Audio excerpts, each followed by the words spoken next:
세상을 가장 잔혹하게 뒤흔든 독재자들. 놀랍게도 그들도 처음엔 평범했습니다.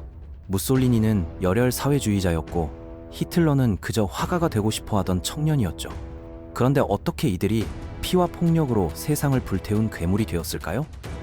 더 무서운 사실은 이들이 처음엔 수많은 사람들로부터 뜨거운 지지를 받았다는 점입니다. 지금부터 이 악몽의 시작을 들여다보겠습니다. 평범했던 사람들이 어떻게 광기에 물들었고 왜 대중은 스스로 재앙을 선택했는지 그 충격적인 과정을 하나씩 파헤쳐 보겠습니다. 1902년 어느 날 스위스로 도망친 한 젊은이가 있었습니다. 베니토 무솔리니라는 이름의 이 청년은 군 복무를 피하려고 국경을 넘었죠. 그런데 이 사람이 스위스에서 뭘 했는지 아십니까? 사회주의 활동에 완전히 빠져서 노동자들을 위해 연설하고 혁명을 부르짖었습니다. 유럽의 모든 왕들을 때려잡겠다고 소리쳤죠. 당연히 스위스 경찰은 이런 위험 인물을 가만두지 않았습니다. 그래서 무솔리니는 체포됐다가 추방당했다가 또 돌아왔다가 또 잡혔습니다. 마치 술래잡기를 하는 것처럼 말이죠. 결국 이탈리아로 돌아가서 어쩔 수 없이 군 복무를 마치고 잠시 초등학교 선생님으로 일하기도 했습니다. 그런데 또 사회주의 활동으로 돌아갔죠. 이 사람의 연설 실력과 글솜씨는 정말 대단했습니다. 이탈리아 사회주의자들 사이에서는 꽤 유명한 인물이 됐죠. 무솔리니는 전쟁을 싫어했습니다. 그래서 이탈리아가 1910년에 리비아를 식민지로 만들려고 할 때도 격렬하게 반대했고 덕분에 또 감옥에 들어갔습니다. 1차 세계대전이 터졌을 때도 마찬가지였죠. 이탈리아가 전쟁에 개입하는 걸 반대했습니다. 그런데 갑자기 생각이 바뀝니다. 아마 이런 생각을 했을 겁니다. 잠깐 이 전쟁으로 유럽의 모든 왕들이 무너지고 사회주의 혁명이 일어날 수도 있겠어. 그래서 갑자기 전쟁 찬성론자로 돌변했는데 동료 사회주의자들은 이런 변절을 용납하지 않았습니다. 결국 당에서 쫓겨났죠. 그러자 무솔리니가 이렇게 말했습니다. 사회주의는 이제 끝났어. 새로운 뭔가가 필요해. 계급으로 나누는 게 아니라 국가로 뭉치는 거야. 지중해를 다시 우리 바다로 만들고 로마 제국처럼 모든 이탈리아인을 하나로 만들 거야. 이걸 파시즘이라고 부를 거고 이탈리아를 다시 위대하게 만들어줄 거야. 1차 대전이 끝난 후 이탈리아는 승전국이었으니까 당연히 많은 땅을 받을 줄 알았습니다. 그런데 생각보다 얻은 게 별로 없어서 국민들이 실망했죠. 경제도 엉망이고 정부도 약했습니다. 이런 상황에서 무솔리니가 나타나서 모든 문제를 해결하겠다고 하니까 많은 사람들이 환영했습니다. 1922년에 그는 국왕에게 가서 이렇게 말했죠. 저를 총리로 임명하지 않으면 제가 스스로 총리가 되겠습니다. 국왕이 물었습니다. 무슨 수로? 이 군대로요. 국왕은 그의 지지자들을 보고는 그럴만하군요 라고 답했습니다. 이렇게 유럽의 최초의 파시스트 독재자가 나타났습니다. 그 다음은 독일 차례였죠. 독일은 1차 대전에서 져서 베르사유 조약 때문에 완전히 망가져 있었습니다. 영토는 빼앗겼고 라일란트는 비무장지대가 됐고 군대는 10만 명으로 줄여야 했습니다. 공군은 아예 가질 수 없었어요. 연합국에게는 현재 가치로 약 8천억 달러나 되는 엄청난 배상금을 내야 했습니다. 독일 국민들이 얼마나 굴욕감을 느꼈는지 상상해보세요. 마치 외국인이 우리나라 한복판으로 와서 아무 한국인이나 붙잡고 때릴 수 있다는 법이 생긴 것과 같았습니다. 물론 실제로는 그런 법이 없었지만 독일인들이 느낀 감정은 그 정도였죠. 경제는 엉망이고 정부는 무능하고 이런 상황이었어요. 이때 작은 키에 이상한 콧수염을 기른 환한 남자가 나타나서 모든 걸 고쳐주겠다고 했습니다. 바로 히틀러였죠. 히틀러는 1차 대전 때 병사로 참전했고 독일에 대한 애국심이 광적이었습니다. 독일이 당한 굴욕에 대해 누구보다 분노하고 있었죠. 1923년에는 뮌헨에서 시위 행진을 벌이다가 체포되기도 했습니다. 그런데도 그의 인기는 계속 높아져서 1933년에는 대통령이 그를 수상으로 임명했습니다. 히틀러는 자신이 독일을 구원할 위대한 운명의 인물이라고 믿는 완전한 과대망상증 환자였습니다. 그런데 당시 독일인들은 그것을 믿고 싶어 했어요. 히틀러와 무솔리니는 생각이 비슷했습니다. 더 중요한 건 같은 적을 두고 있다는 점이었죠. 그래서 둘이 친해지기 시작했습니다. 그런데 여기에 또 다른 친구를 만들고 싶어 하는 나라가 있었습니다. 바로 일본이었죠. 일본은 이미 중국 북부를 점령한 상태였습니다. 잠시 일본 이야기를 해보겠습니다. 일본은 200년 넘게 세상과 등을 지고 살았습니다. 그러다가 미국인들이 와서 우리랑 장사하자라고 했죠.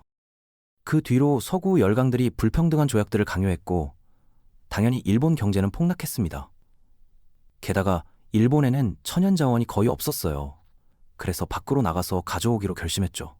일본은 중국과 전쟁에서 한국에 대한 영향력을 확보했고 중국 땅도 많이 빼앗았습니다.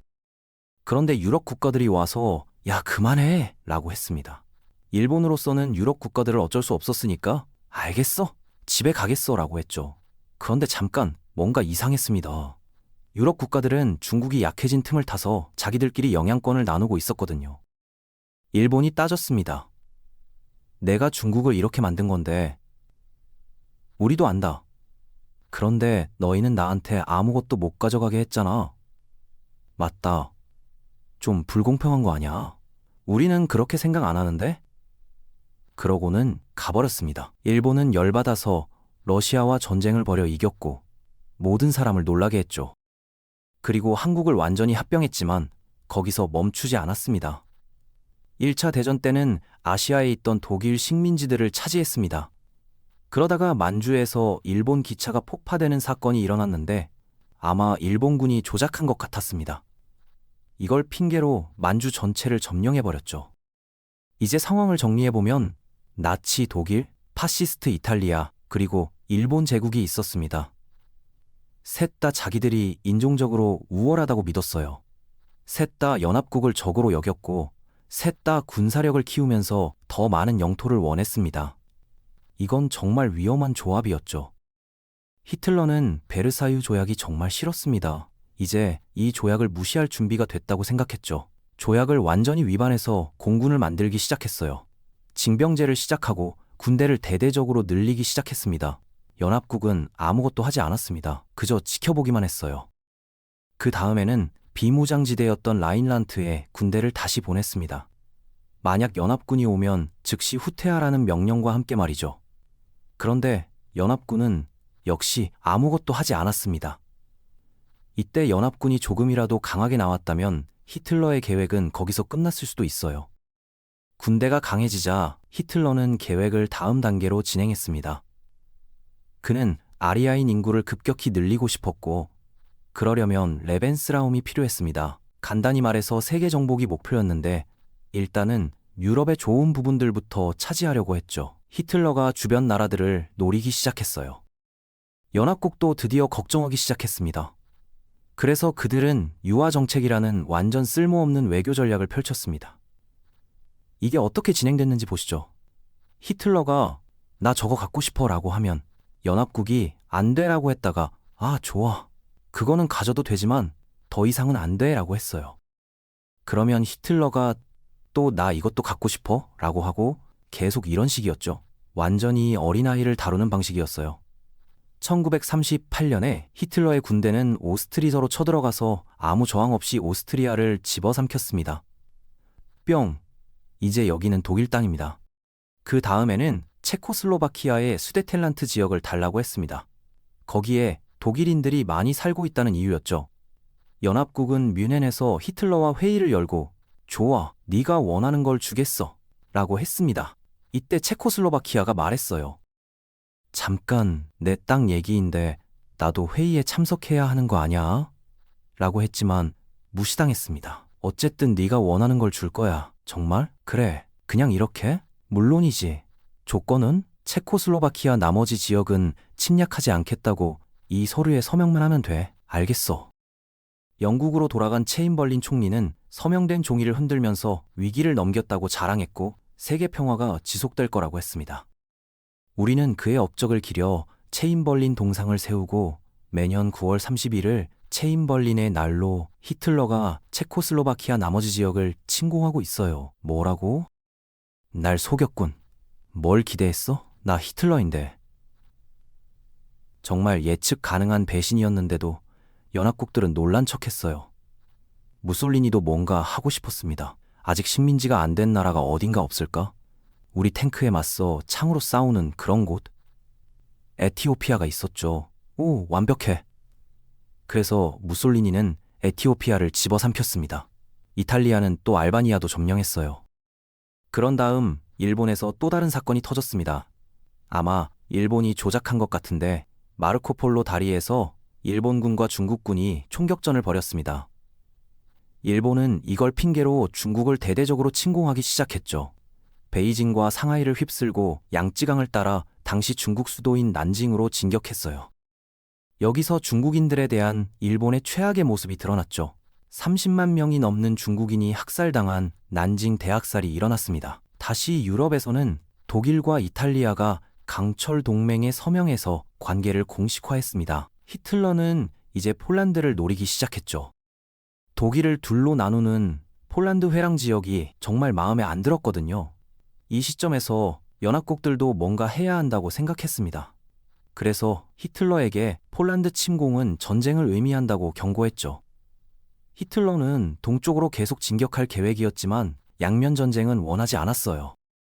그래서 스탈린과 동맹을 맺으려고 했습니다. 우리 둘 다 폴란드를 침공해서 나눠 가지는 게 어때? 나중에 서로 배신하지 않기로 하고. 좋은 생각이네요. 이 뜻밖의 동맹은 서방 세계를 충격에 빠뜨렸습니다. 공산주의자와 파시스트가 손을 잡다니요.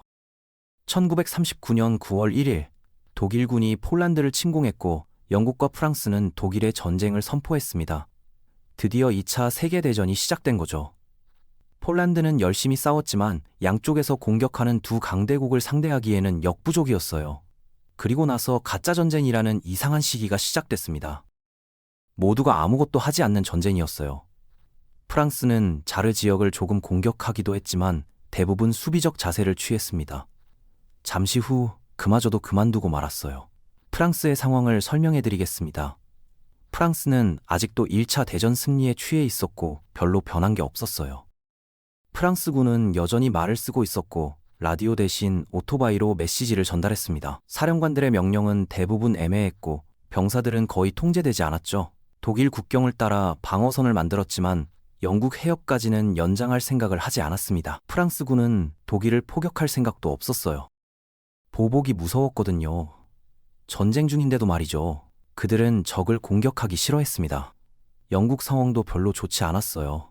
체인벌린 총리는 여전히 순진하게 전쟁을 외교로 끝낼 수 있다고 믿었죠.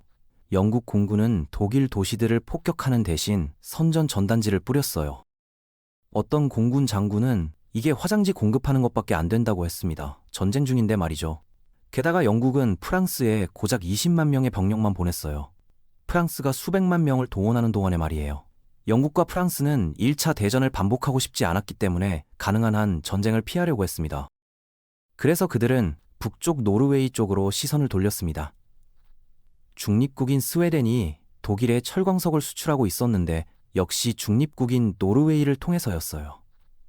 연합국은 두 나라에 독일로의 철광석 수출 중단을 요청했지만 거절당했죠. 그러다가 소련이 핀란드를 공격하자 연합군이 말했습니다. 그럼 노르웨이에 우리 병력을 보내도 될까? 스웨덴을 거쳐서 핀란드를 도우러 갈 거야. 물론 속마음은 철광석 광산을 접수하려는 거였죠. 노르웨이와 스웨덴은 여전히 반대했습니다. 그래서 영국은 노르웨이 연안에 기뢰를 설치해서 모든 수송선이 국제 수역을 지나도록 강제했어요. 독일 화물선을 발견하면 공격하기도 했죠. 히틀러는 연합국의 계획을 눈치채고 철광석 공급을 유지하기 위해 빠르게 움직였습니다. 덴마크를 거쳐 노르웨이를 침공한 거죠. 연합국도 노르웨이 해안에 병력을 상륙시키려고 서둘렀지만 독일이 이미 노르웨이의 비행장들을 장악한 상태였어요. 제공권을 확보한 상태에서 연합군은 물러날 수밖에 없었죠. 이 창피한 실패 후에 영국의 체인벌린 총리가 사임하고 윈스턴 처칠이 뒤를 이었습니다. 처칠은 독일을 다루는 방식이 좀 달랐어요. 히틀러의 전체적인 전략은 독일의 1차 대전 전략과 비슷했습니다. 프랑스를 공격해서 무너뜨리고 그 과정에서 영국도 제압한 다음 소련을 침공해서 전쟁에서 승리한다는 계획이었죠. 가짜 전쟁 기간 동안 연합국은 히틀러에게 군대를 준비할 충분한 시간을 줬습니다. 이제 히틀러는 공격할 준비가 끝났어요. 1940년 5월 독일의 전격전이 시작됐습니다. 연합국은 전속력으로 벨기에로 뛰어가서 독일 침공을 정면으로 막아서게 됐어요. 하지만 이번에는 히틀러가 속임수를 썼습니다. 독일군이 진격하면서 연합국은 수천 명의 난민을 서쪽으로 피난시켜야 했고, 이게 연합군의 발목을 잡았습니다. 남쪽을 보면 프랑스는 언덕과 숲이 많은 아르덴느 지역을 거의 무방비 상태로 놔뒀습니다. 자연환경상 뚫릴 수 없다고 생각했거든요. 독일은 모든 걸 동원해서 이 지역으로 돌파를 시도했습니다. 50개 사단을 몰아넣어서 이 지역을 뚫고 번개 같은 속도로 연합군을 포위했죠. 이제 연합군 대부분이 덫에 걸렸습니다. 독일군은 사방에서 연합군을 압박하면서 프랑스군을 괴멸시키고 영국군도 거의 전멸시킬 뻔했어요. 그러나 영국은 덩케르크에서 절망적인 마지막 탈출을 시도했습니다. 젊은 병사들을 집으로 데려오기 위해 영국의 민간 선박들까지 위험을 무릅쓰고 바다로 나왔죠. 프랑스군 대부분이 무너지면서 독일은 아주 쉽게 진격할 수 있었고, 파리가 점령되면서 프랑스가 항복했습니다. 1차 대전에서 독일이 못한 일을 히틀러가 해낸 거였어요. 히틀러는 프랑스가 무너지면 영국도 희망을 잃고 평화협상을 제안할 거라고 기대했습니다. 그런데 성가시게도 영국은 그러지 않았죠. 히틀러는 서부 전선을 정리해야 했습니다. 그래서 영국을 강제로 굴복시키기로 결심했어요. 먼저 영국이 이제 완전히 혼자라는 걸 강조하고 싶었습니다. 일단 프랑스가 무너지기 직전에 이탈리아까지 연합국에 선전포고했습니다. 영국 상황을 더욱 악화시킨 거죠. 그러자 히틀러는 영국 침공 계획을 세우기 시작합니다. 독일군이 영국 땅을 밟기 전에 먼저 하늘과 바다에서 우위를 점해야 했어요. 독일 폭격기들이 파도처럼 몰려왔고, 수적으로 완전히 열세였던 영국 공군은 밤낮으로 용감하게 맞섰습니다. 이것이 바로 영국 본토 항공전이었어요. 초기에 독일 공군은 영국 항구와 연안시설을 목표로 삼았고, 그 다음에는 영국 공군 기지를 공격했습니다. 영국의 국가방어 능력을 무력화하려는 거였죠. 히틀러의 대규모 영국 침공이 현실이 되는 것 같았어요. 그런데 이때 처칠이 베를린에 대한 작고 별것 아닌 폭격을 명령했습니다. 별로 피해를 주지도 못했지만 히틀러가 완전히 분노했습니다. 즉시 독일 공군에게 명령해서 목표를 런던의 민간인들로 바꾸게 했어요. 아이들은 위험을 피해 시골로 보내졌고 부모와 헤어져야 했습니다. 방공호로 대피하는 게 거의 일상이 됐죠. 하지만 영국인들의 사기는 꺾이지 않았습니다. 미소 짓고 뜨개질하고 평소처럼 어울렸어요. 영국인들은 강철 같은 배짱을 가지고 있었습니다.